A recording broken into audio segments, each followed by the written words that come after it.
people don't care how much you know until you know how much you care. And I think that's what I've really learned from this pandemic. So my immediate team is 3 people, all the other businesses just been on the call. Are you all right? Everything okay? How can I help? So, and I think people really respect that and they like that. So I think that has helped hugely. So I think it's just really understanding that you can use the technology. The what's happened in Zooms and Teams has been absolutely amazing in terms of the way it's kind of allowed us to speak like this, basically. But I think it's really kind of, just making sure everyone's okay, which maybe we didn't do much before. We kind of were so busy working, and now being able to step back and just make sure everybody is okay. And that's been the big lesson for me, just to make sure everyone is all right who's working for you within your family, but also within your actual business itself. Sir Clive, you talk about the fact that looking after everybody else, and I think that's probably symptomatic of how you've evolved as an individual through loads of different experiences and successes. And I'd love to come on to talk a little bit about that. But what do you think the role of that nurturing has been, particularly in the context of professional sport and being able to reach the heights that you have? In terms of me as an individual? Or yeah, and then the impact that it's then had on the success in a sport. Just one of my favorite sayings, Richie, I've got a whole load of little sayings that I kind of just, anyway, I don't know where I got them from, but one of my big things about working in teams is great teams made of great individuals. And I'll repeat that, great teams made of great individuals. When I say teams, a sport is a business. There's no difference between running a sports team and a business. And my definition of business is, delivering results through people. And that's what we do in a sport. So often when I'm doing talks like this or speaking to people, I say, well, sport's different, business is different. It's not. When you're running a sports team, you're delivering results through people. So I pride myself on running teams, but in business and sport. But I think if there's a secret to running successful teams in business or sport, it's great teams made a great individual. What I focus on every individual. If you're working for me, Richie, my job is to make you better at whatever you do. So you're an individual. Yes, you're working in this team of people, but my job as your boss, your manager, your coach, whatever you want to call me, I want to make you better. This could be a two-way process. And I think if you really go out to help every individual become better at their job, they won't forget you. And then I think the team stuff takes care of itself. So if you work with every individual to make them better at whatever they do, and everyone's different, even if doing the same jobs, what you need is maybe different. They won't forget you. And my experience is they deliver back to you in tons and tons and tons. So I often see sport and business get this wrong way around. They think it's this magic solution to teamwork and doing all this stuff. There's no magic solution. I just think if you help every individual, and I mean every individual, you'll get it back in bucket loads and bucket loads and bucket loads. Clive, can I just follow up with one question there? So we talk about the helping of the individual, and I think that in itself probably entails an element of stretch, right? Putting them out of their comfort zone, sure. Getting them into areas and territories where they probably didn't know that they could manage or do in the past. Sure. But that in itself, some individuals may actually sort of be very afraid and apprehensive of getting there. So what you think is you're doing something better for them. In fact, they are sort of kind of, I guess, anxious inside. And I wonder how you can kind of reconcile the two conflicts potentially around that. I don't think, Richard, there's a conflict. I think if you're sitting down with, I wouldn't want to put somebody in a position they felt really stressed under.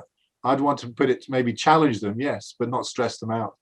But I think it's an amazing way you can take people to. But it's got to be a two-way process. So it's not coming in and saying, okay, Richie, we're going to do this, this, and this. I want to know, okay, how can we make you better at what you do? So I want to hear from you first, not from me. And I think it's all about listening. But once you get something, another one was saying, does it make the boat go faster? So if this is going to, whatever this thing is going to make you better at your job or make the boat go faster, we're going to do it. We are going to do this. But it's going to be, I keep saying it's going to be a two-way process. Well, I think some people sort of don't quite get this. If you come in as the manager or the leader and you put things to people and you really are getting them too far out of the comfort zone, that can backfire badly on you. If you stretch people, I think they'll give it back to you, bucket loads and bucket loads. But what I'm saying to you, I'm trying to make you better. I've never met anybody yet in sport or business who doesn't want to prove what they actually do. I'm trying to make you better at your job. I'm trying to get you more money, get you promoted, get you in the team, whatever. But I need to hear from you as well about what you're actually doing. And I've had some amazing. One of my favorite things about this, going back to the kind of time in rugby, was when I took over. I mean, I'm from I don't think people know, before taking over England, I had 16 years in business. I worked for Xerox for 8 years. as a graduate trainee. When I left university, I joined Xerox. And I'd done for 8 years, including 5 in Australia, where I was a sales director based out of Sydney. And then when we came back from Australia, I set up my own small leasing and finance company based on the skills I learned with Xerox Finance. So, and I ran that for 8 years. And when I say small, it was like 10 people. So I had 16 years in business, and then I got the England rugby job. So it was a real business background that I came into the England rugby team. That's why it's the same thing. When I took over the rugby team, it was no different than running my small business. You're delivering results through people, great teams, very great individuals. All the things that I wanted to put in place were actually there. So that allowed me to actually, really use my old business background of managing through people. And the process was exactly the same. And I remember one of the first things we did, and it's a long time ago, but you'll get the principle. I had this saying, whoever wins an IT tends to win. And I'll repeat it, whoever wins an IT tends to win. Sport, I promise you, is no different than business. And at the time, the England rugby team, less than 5% of the players had a clue how to use a laptop computer. I mean, the players from Leicester, my club, couldn't spell laptop computer. So, but I went on this kind of journey. I said, right, I'm going to teach all these players how to use technology and laptop computers, and at the time I was absolutely ridiculed, because all these tough net rugby players are walking into the hotel kind of laptop computers, Martin Johnson and Leonard and backing all these guys. When the press had a field day, what is he doing? What has the laptop computer got to do with playing rugby? I mean, why is he not giving them more raw meat, was one of my favorite headlines at the time. And the reason I was doing it was quite simply was, I was trying to help every individual, but I was trying to find out which players had the capacity to take on new knowledge, new learning, new skills, and put themselves out there, maybe some pretty awkward places because they weren't used to this. And which of the players are literally going to, cross the legs, fold their arms, this is all complete BS, this guy won't be for very long. And there were some casualties. There were some players who really didn't want to go down this, but that was the line in the sand. They had to go. This wasn't kind of, a fluffy, we're going to use technology, because I do believe, everybody's got to stay on top of the technology world. And players were great then, people like, I can never speak highly enough of people like Martin Johnson, Delalio, but amazing players, amazing talent. But they got this also behind the scenes. They're working hard and then we got this technology coming in, allowed them to evaluate their own performance and take their skills to a new level. But I was just trying to find out who had the capacity to put themselves out there into pretty uncomfortable places and kind of learn skills that maybe they weren't used to learning or weren't seeing as part of being a rugby player. And, I think it worked, but I was very clear about this. I wanted to just find out which players were kind of wanted to do these things and spend some of their own time on it, as well as the normal kind of rugby time, where they're going to put themselves out there into some areas maybe they weren't expecting to go. I love that. It's a great takeaway. Great teams and come from great individuals, and I love the mess or the paradox between meat and red meat, raw meat, and laptops. But let's go back to the beginning. And I'm pretty sure your father played a key role in getting you into rugby. But I'm interested to know what got you started in rugby, and what do you think rugby taught you about leadership? Well, he definitely did. It's quite interesting because it's probably what people don't know. I actually didn't like rugby. I never played rugby till I was 13. I love football, still love football. I'm a Chelsea season ticket holder. Football was my first love. I was pretty good at it, but he got spooked, because quite simply the headmaster in my local school, my dad was in the Air Force. He was a Royal Air Force officer. We lived up in Linton-on-Ouse, RAF Linton-on-Ouse. It's just outside York. So we're on this, Air Force base up there. I was a good football player, and I was going to be a professional football player. There was no doubt about it. And I just stopped work completely. I just wasn't working at all on my academic side. I just played football. And my headmaster came to see my dad one day and said, "Look, this kid of yours, he's obviously a good football player, but he's obviously pretty bright as well. But if he keeps doing this, he's going to go nowhere." So my dad was, because he's a serving officer, could send me away to boarding school. So he sent me off to this horrendous boarding school called HMS Conway, which was a merchant navy boarding school in Anglesey, North Wales. When I say, so you got a kid who's good at sport, me, do you send them to a merchant navy boarding school? And the reason he sent them there, because they played rugby. They played no football. It was rugby. So I got kind of thrust into this rugby world, which I didn't like. I was a small guy. I didn't like rugby, getting smashed. But in the end, you just got to, I ran away 4 or 5 times from school, just kept getting sent back. So then you had to just put up or shut up because there's nothing else to play. So I just started to learn this game of rugby. So that's what got me into rugby. So it wasn't what you kind of think. It wasn't kind of having a pushy dad. It was my dad took me away from football, which is the sport I was really good at, and ended up going into rugby. And I guess the rest is history, because I had to stop playing football because I was doing rugby all the time. And as you said, went on to play for England, the Lions, coach England. So it's a bit strange looking back now. And I've had, my father's passed away now, unfortunately, but at the time when I was like early 20s, we had some huge rows about this, because he was saying, look, it was the right thing to do. You're now a good rugby player. You're playing for England, all this stuff. I'm going, no, it was the wrong thing to do, because I wanted to play football. So we never made up, really. We never recovered from that fallout when I was 13. And I think that's what, in many ways, it wasn't rugby that taught me. It was me going away to school, taught me to be probably almost too independent in terms of my thinking. I did fall out with my parents hugely on this, which I'm trying to explain in a nice way. But I just don't think you can stop people doing what they want to do. I think you've got to support that, whatever they want to do, as long as it's kind of legal. You've got to try to allow them to live their dreams. And so I went into rugby. But I think what rugby's taught me since, when I've really kind of got into it in terms of from a player and a coaching point of view, especially, what's the strength of rugby is it is for all shapes and sizes. That's the number one thing. And it's getting far better now on the women's games, going really well as well, which is excellent. But I think there is a good value system within rugby, in terms of the values of respect, the opposition, respect for the referee, teamwork. It is very, very good at all those things. But I think a lot of sports are as well. As I say, I had this great job with Team GB, which put me sort of into all 26 Olympic sports, and to go around these Olympic sports and just see what sport can do in different areas is fantastic. But it's all, to me, is about respect for the referee, respect for the opposition, and just basically back to the individual. Even if you're in team games, your job is to make yourself as good as you can be as an individual, and that's your biggest role. Let the coach do the coaching. You've got to work on your individual areas. And that's why I got across the England rugby team that, I want you to become the best player in the world. Let me sort the team stuff out. And I want you, just like a business, I want you to become the best at what you're trying to do. I'm here to help you as a player. And that's what we did, basically. So there was lots of learnings from rugby. It's a great sport and I love it. Obviously still involved in it from more from a media point of view at the moment. It taught me a lot, but that was the biggest thing. But I still, I had this year in football at Southampton, which was fantastic. I'm a fully qualified UEFA coach, so I did all my coaching badges, and I love football as well. And football, if from the outside people look at football and sometimes question it too much, it's a great game. It's a tough game, and when you're lucky enough to be involved in the team, I had this great year at Southampton. I was working with Harry Redknapp, which was just brilliant, and I loved it. I loved it just as much as rugby. And there's no difference between football players and rugby players either. They all want to win. They're all the same, got the same DNA in terms of wanting to actually be successful. So Clive, there's the one thing that you sort of almost brushed over was the point at which you transitioned from a professional business career into a professional sporting one. And I really want to pick up on that a little bit more, because most of us, quite frankly, struggle to move industry. And what you've been able to do is kind of transition from the business world. Although you do mention, of course, the parallels. But I would love to know a little bit about how you made that transition, and perhaps what were some of those initial job interviews like?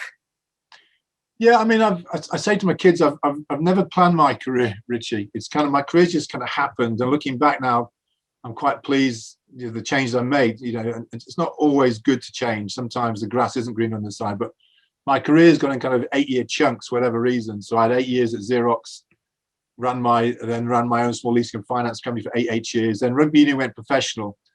And for whatever reason, I got offered the first full-time professional coach to the England rugby team. And it wasn't a straightforward decision, because if you're in the finance world, which I'm in, the first thing you learn when you're lending money to people, which what leasing's all about, is don't lend to any business that's not been going more than 3 years. I think the stats are, Richie, 85% of businesses go out of business in the first 3 years. So if you're going to lend money to someone, let them do 3 years, then lend money to them. So my intellect is saying, don't be the first to do a job. Let someone else do it for 3 or 4 years. Let them take all the hard work and heartache, and you come in second. So I get off the first full-time job. So my head's saying, no, don't do it, because it's a risk. I'm running a small leasing company, very successful, mortgage on the house, school fees, all the normal stuff. And I'm being plunged into this first full-time rugby coaching job.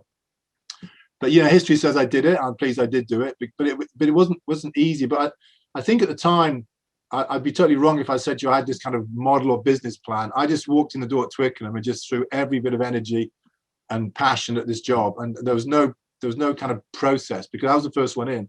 It was literally the blank bit of paper. But all I kind of knew was, and I, you know, yes, I think it was important that I played rugby at the top level. I played for England and the Lions, but far more importantly was my business career, especially running a small business of 10 people for those eight years. So, and you just delivering results through people. So now I've got a rugby team and not a business, not a leasing company. You're in the room, you've got the people in the room, and you're trying to deliver results. And I just went back to, right, you know, this, first of all, I'm going to make you, every individual, my job is to make you better at your job. I'm going to make you a better rugby player. And that's what we basically did. And I just threw the kitchen sink at it. You know, looking back, I had some pretty major fallouts with people at Twickenham and people I was working for, because I don't think I think when they gave me the job, they didn't know me. They certainly didn't know my business background or where I'd come from. They knew me as a rugby player, and I was coaching the England under 21 team at the time, but just all as an amateur, we did it for fun. So now I'm this person coming in with this business background, and I was okay, you know.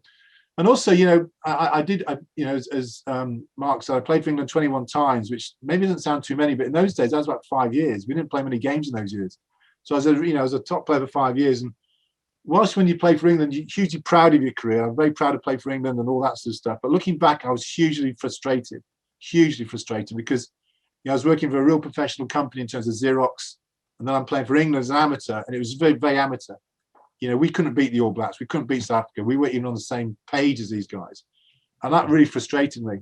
And, you know, I had a few words at the time as a player. So suddenly you get the job now. And it's okay, put up or shut up. You know, you've been moaning and groaning all these years about, you know, and now you've got the job. And that was what really exciting about it. Okay, I am now, you know, England were the great amateurs. We're now going to be the great professionals. I'm going to throw the kitchen sink at this. And, you know, as I said, if it makes the boat go faster, we're going to do it. So I just threw everything at it, and, you know, the rest is history. You know, it was tough to start with. You know, we bombed out the first World Cup. I've been there just over a year and a half, and we lost by a huge score to South Africa in the quarterfinals. Everyone's after your head. Everyone was sacked. You get through that. And 4 years later, you win the World Cup in 2003. So it was a great period of my life, but it wasn't a case of having this wonderful plan, Richie, in terms of transition. It was just going, okay, here we are. And I think you can transition to other sports, to other businesses. You change businesses quite easily. It's just going in and just understanding it's about people, and your job is to get the best out of every single person in the actual room.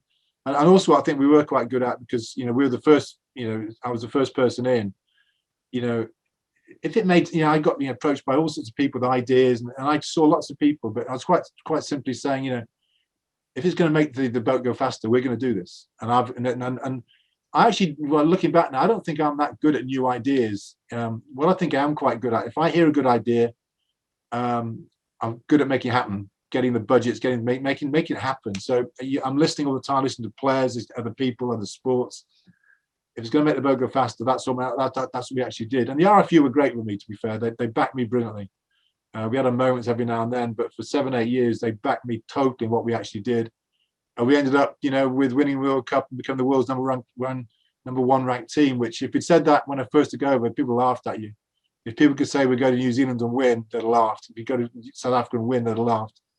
But we had these amazing group of players who really did work 24/7, 365. And that's what I was trying to say to them. You know, I'm with you for a very short part of the time of the day, half an hour on average at most. So what you do in the other 23.5 hours is the key thing. So what you do as an individual to become a great, great player. And if you're all doing it, one day we'll sit in the changing room, look around the changing room, wow, look at our team. You know, where do you want to be? And that's what we did. And, you know, I'm hugely proud of that. And it was great fun at the time. So you threw the kitchen sink at it, and, well, it worked. You reached the dizzying heights of winning the Rugby World Cup in 2003. I'm interested to know how that compared to the 2005 Lions, which was a different experience. Actually, we've got a question here from Ali Buckle, who just lives around the corner from me. Did you learn more winning with England in 2003 or losing with Lions in 2005? So very, very different experiences. In 2005, New Zealand so far ahead above everyone else in terms of being best in the world, and things didn't go so well. Which did you learn most from?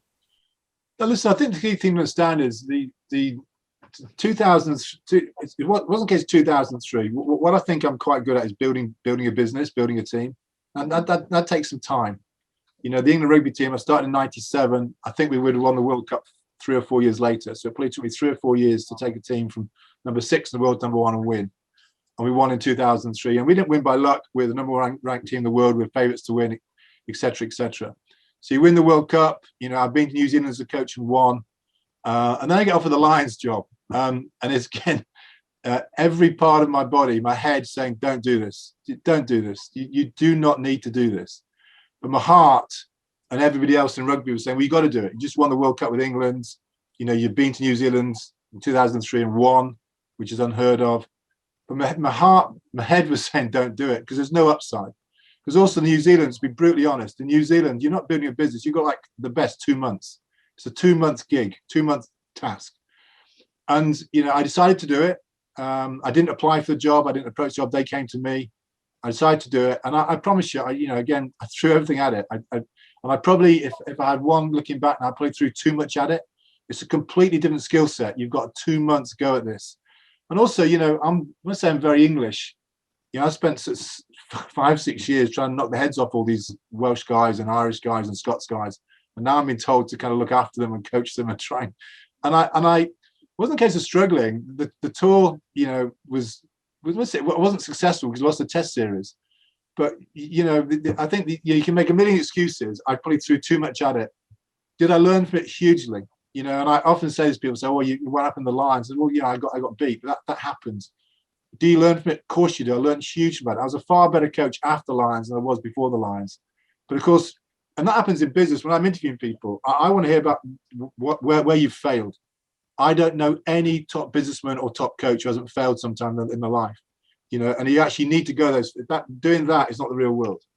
You know, with the England team, we had huge failures on the way to really being successful. You've got to learn. We got to learn from both. You can learn from winning, and you can learn from setbacks. And the Lions was a huge setback for me because I absolutely copped it, which is all part of the job. That's all comes with it. You know, if I call it feedback, the feedback I got from the rugby world, the press and media, because I was kind of up there, you know, Sir Clive Woodward, Rugby World Cup winner. Then you go to New Zealand and fail. And of course, bang, you get absolutely smashed. So that's all part of it. And you got to accept that. And I do accept that. That's part of the journey. But the one thing I'd say about the Lions is, and I've got this written down somewhere, because the Lions is coming up now, so you get asked these questions about the Lions. When I took the job on it was about a year before the Lions tour, I wrote down these 15 names, because you all do that. If any Lions coach says doesn't name his team, he's lying, basically. We all do it. We can name our Lions team. Who's going to be playing the Lions in a few months' time against South Africa? So I had my Lions team down, and I've looked at this Lions team, and I'm going, okay, with that team, can I go New Zealand and win? Absolutely. That's why I did it. But the bottom line is, could we go down and win? Because I'd been there before. Going to New Zealand was no problem to anyone. I went there with England in just before the World Cup and won in Wellington, which was one of the best days and nights of my life. Can we win? So I've got these 15 names on my sheet. A year later, 2 years later, in that third test match, the 15 players who started, there was one player on that list. One. There was one. All the rest were, for various reasons, injured, couldn't play, weren't there, whatever. So the number one thing about the Lions, you've got to get your gun team. It doesn't matter how good a coach you think you are, you need your top team. And this selection of what Warren Gatland's about to go through now is absolutely key. Now, I picked all those 15 players that I had, originally picked. I picked them all to go. But by the time the third test came around, whatever it was, there was one left of that starting team. We lost O'Driscoll. So you can make a million excuses. At the end of the day, did I learn from it? Did I become a better person, better coach for it? Yes. Would I have done it again? To be totally honest, no. It was for me, and it wasn't the right thing to actually do. But at the time, it made sense to do, and I did it. But you got to learn from it, and you got to move on. But it's a totally different experience. It's 2 months, and I don't know anybody who can build a business in 2 months. And I kind of went to it. I wouldn't do much different, to be honest. I threw everything at it. I put everything into it. But we got beat. And when you think of it, and we've got to stop talking about the Lions. But I think whatever, the Lions have been there 10 times and lost 9. So I didn't exactly, do anything that no one else has done. It's a tough place to go. To go on a Lions tour in New Zealand is the toughest place to go. And that's the biggest respect I can say in New Zealand. I love New Zealand. I love New Zealand rugby, and I love going to New Zealand. unless you're the Lions coach, where it's one tough gig. I can certainly imagine that, Clive. An old mentor actually once told me that you've really got to recognize where you are being set up for success. And I think what he was talking very much around was the context and the tools and ingredients that you sort of have in your hand to enable you to have that to achieve what you need to achieve. And I think what you've described about all the various players dropping out and you being left with a hand less than optimal clearly is an important part. And I just want to ask what you think is the role of context within leadership and recognizing where there is a fit, where there isn't a fit, and at what point is there, a time to kind of put your hands up in potential difficult situations. I guess, I think the thing with business, Richie, is, if you make a mistake, fix it quickly. That's all I'd say, and that's from my, and I'm running businesses now. So I'm not talking theory here. And, I'm very proud of my business background. I love business just as much as sport. But, if you make a mistake, fix it quickly. But sometimes you certainly in sport, you can't fix things quickly. You just know it's not going well. And there's nothing worse. There's nothing worse when you're in a coaching position and you just know we're not right. And it can actually happen. Sometimes you can fix it quickly, sometimes you can't. Sometimes you've got to go with it. And that's a case of, crossing your fingers, crossing your legs. But I'm not a fingers crossed person. I believe in process. I believe favourites win. And I want to be the favourite. I want to go into every match as favourites to win it, because favourites tend to actually win. So, but you got to look at the word context, and I think that's so it's a good word. But I'll just say you got to fix it quickly. But sometimes you can't, and just contrast the two. The 2003, if you're using sport and rugby, the 2003 World Cup final, I had my strongest team. There wasn't a single injury. Now that was down to there's a certain amount of luck with rugby and injuries, but a lot of it is not luck. A lot of it is preparation, how you train, how you prepare all year round, the physical conditioning of players. They're strong, they're resilient, they're rested. So many things go into it. All I know, and I think any coach would say this, it's amazing how good a coach you become if you've got a full strength team, and that's the number one thing. And I've seen, there's nothing more that would drive me nuts. You've got a big game coming up, you lose a player injured through training, and you go, guys, we're playing Saturday. We're not playing. I'm not here to show how good a coach I am on Wednesday and Thursday. So you've got to train. Obviously, you've got to coach, but you've just got to get the balance right, because you need your team exploding on Saturday. And I can't thank all the backroom staff with work with England, especially the medical team. Do you think about it? That one day, 2003, my starting 15 is my strongest team. There's no one else would have been in that team who they're either on the bench or not playing. And then you can compare that to 2005, when you're just looking at it and you go, crikey. And also the All Blacks team. That was the 2005 All Blacks team. McCaw was just coming into the stride. Carter, it's probably the best All Blacks team we've seen, without question. So I'm looking at their team and my team, and in the quiet of your room over a cup of tea, you're just going, this is going to be tough. So you just got to go with it. But I love the Lions. I played for the Lions, went 2 tours for the Lions. I love the concept. I love the whole thing. It just probably wasn't the right fit for me, if I'm being brutally honest, as the right person to coach the Lions. But at the time, I can understand why they approached me. But all my close people, my family, my wife, all going, don't do it. You don't do this. There's no upside to this. There's no upside. Even if you win, there's no upside, because you've already proved you've done something so special.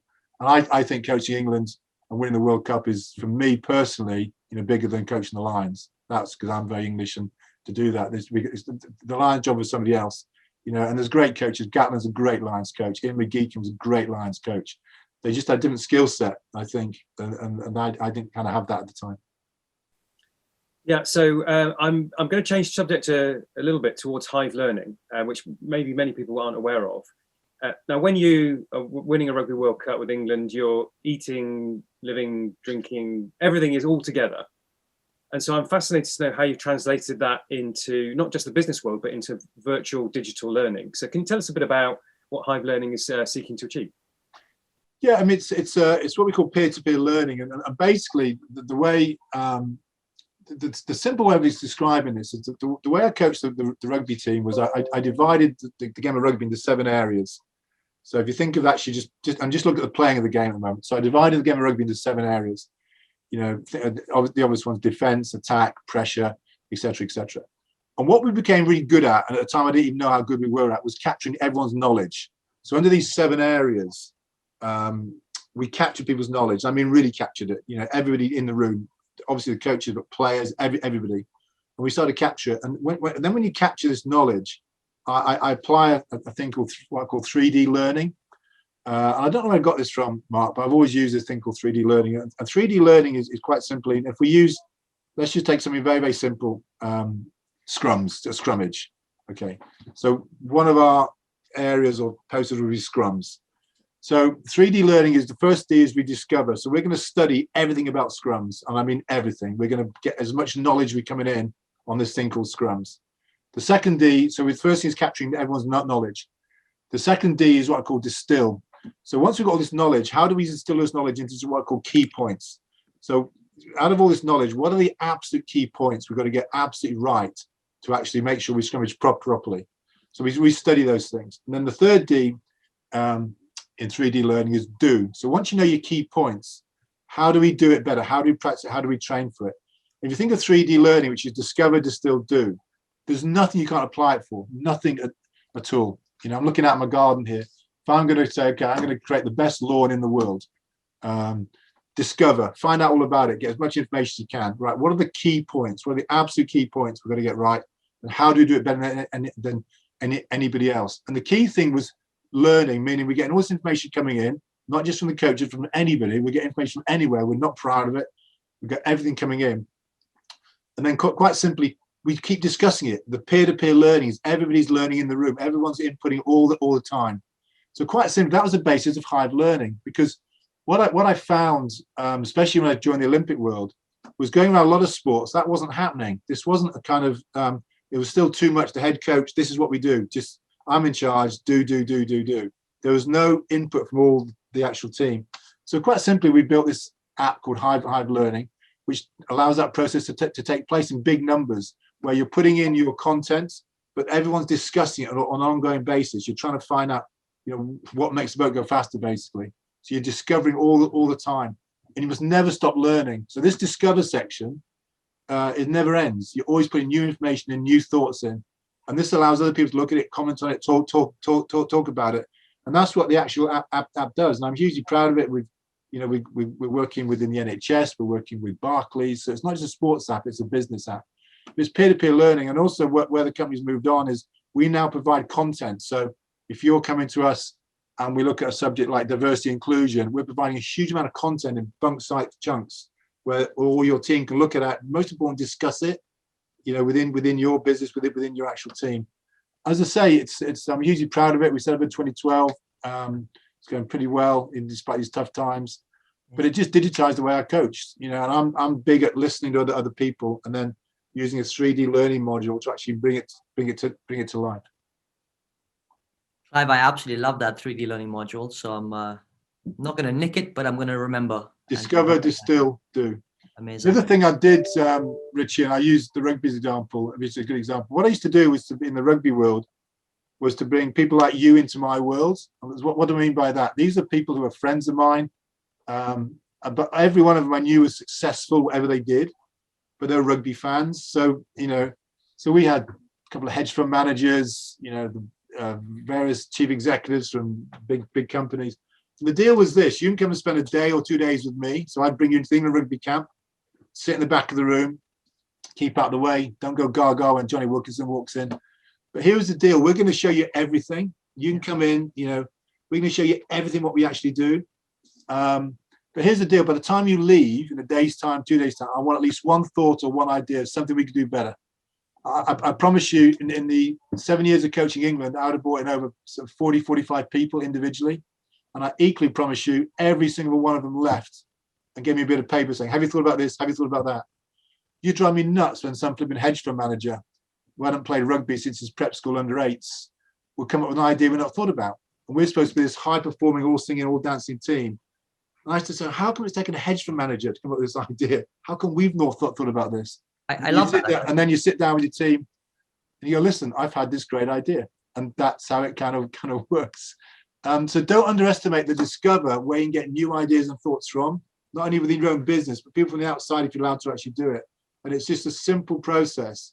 Discover, distill, do. And how do we do this better than anybody else? How do we practice for it? Amazing. And you know, I'd have certainly taken you up on the offer and the time, but hey, maybe the moment's passed, but maybe other opportunities in other contexts.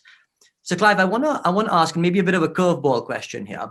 I'm a big sporting fan and of late watched the movie Moneyball. I don't know if you've come across it. Absolutely. But it's all, and I'm sure there's lots of sort of data geeks watching in the show at the moment. So I'm really keen to get your take on this. But clearly one of the ways of their success was the sort of the data-driven way in which they were able to create or sort of patch out every moment in the game and even recruit players. And you talked a lot about your top dream starting 15 versus the All Blacks. So to what extent do you think data has a role in sport, whether that be in recruitment, but also more so in performance and perhaps in the context of leadership as well? I mean, first of all, I love Moneyball because fundamentally it's true. That happened. You know, it wasn't kind of a movie. That was actually, a true story. That's what actually happened. So listen, because of my Xerox background, I love all the data stuff. And we use this. I was first in the rugby to use a company called ProZone, where we got a lot of data on every single player. But the key thing about data is some players you can give data to and they'll respond to it. Some players just will go like that. So again, you've got to go great teams made of great individuals. Which player can you really discuss this with? And which players can't? And then the most important thing is data to me reinforces what you're thinking. Where I struggle with data is I see some coaches use it to an absolute, that's what the data is telling you, that's what we're going to do. To me, if that's what I'm thinking, that's what I'm going to do. And the data supports that, big tick. If the data doesn't, we still may do it because sport's still sport. And you've got to use your own uniqueness, your experience as a player and a coach and what you're actually thinking. And when you think of two teams all getting the same data, you can end up with a non-event then because they're all kind of just ruling each other out. So I think data is good, but you've got to put it in the right hands. And that's got to be the coaches. And I just worry when I see some sports, including rugby, where you've got sports scientists and sports analysis people saying, well, this, and this.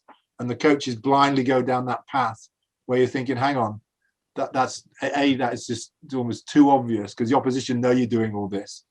And, I think the art of coaching is being different, is being unique. And data sometimes is leveling the playing field off in terms of what you're actually trying to do here.